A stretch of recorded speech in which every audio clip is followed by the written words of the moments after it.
Good morning to all of you. I hope you will be fine. Today we will start first chapter of history. French Revolution, Francis Kranti. In 1774, Louis XVI of the Bourbon family of kings ascended the throne of France. 1774 में Lewis 16 जो कि बार्बन family में से था वो France का शासक बना. He was 20 years old and married to the Austria princess Marie एंटोइनेट.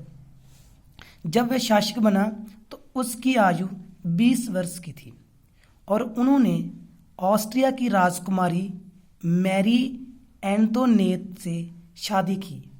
Upon his accession the new king found an empty treasury. राजा बनते ही न्यू किंग ने देखा कि जो फ्रांस का खजाना था वो समाप्त हो चुका था.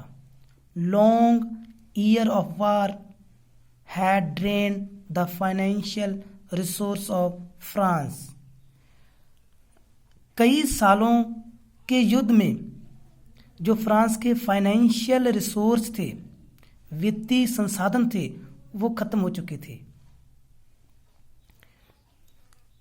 Under Louis 16 of France helped the 13 American colonies to gain their independence from the common enemy Britain. Louis के समय फ्रांस ने ब्रिटेन से अमेरिकन की 13 कॉलोनीज को आज़ाद करवाने के लिए अमेरिका की हेल्प की थी. The war added more than $1 billion livres to debt that had already risen to more than $1 billion livres. इस लड़ाई के दौरान फ्रांस पर 1 अरब का लिब्रे कर्ज हो चुका था जो पहले ही 2 अरब से ज्यादा था. Lenders who gave the state credit now began to charge 10% interest on loan.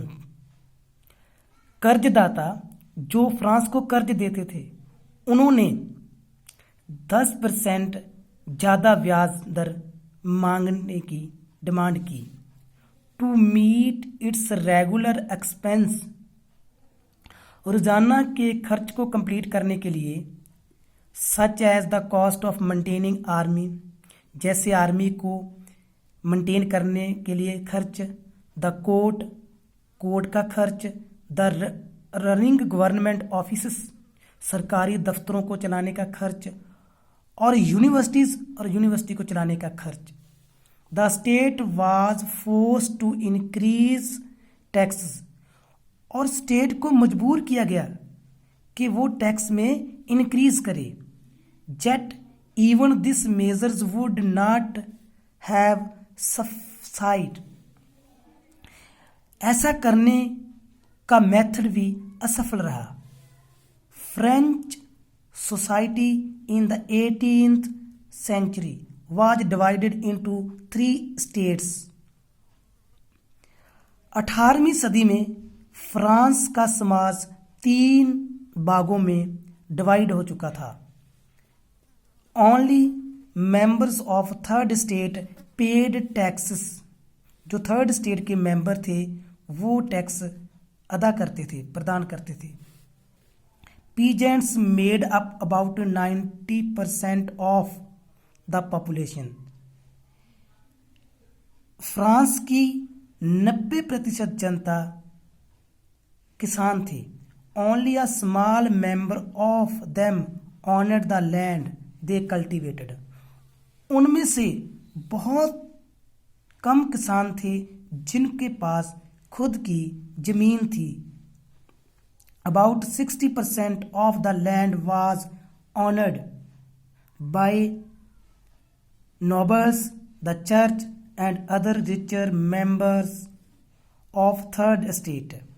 लगभग 60% जो जमीन थी वो कुलीन वर्ग के पास, चर्च और थर्ड स्टेट के और अमीरों के लोगों के पास थी। The members of first two states enjoyed certain privileges by birth. जो पहली दो कैटेगरी के मेंबर थे उनको जन्म से ही विशेष सहूलतें प्राप्त हुई थी। The most important of these was exemption from paying tax to the state. इन सहूलतों में सबसे इम्पोर्टेंट थी टैक्स ना पे करने की। The tax was paid to church called tithe and the tax which was paid to the state called taille. जो state को टैक्स दिया जाता था उसको टाइल कहा जाता था और जो चर्च को टैक्स दिया जाता था उसे टाइल्स कहा जाता था। द स्ट्रगल टू सर्वाइव, जीने के लिए संघर्ष।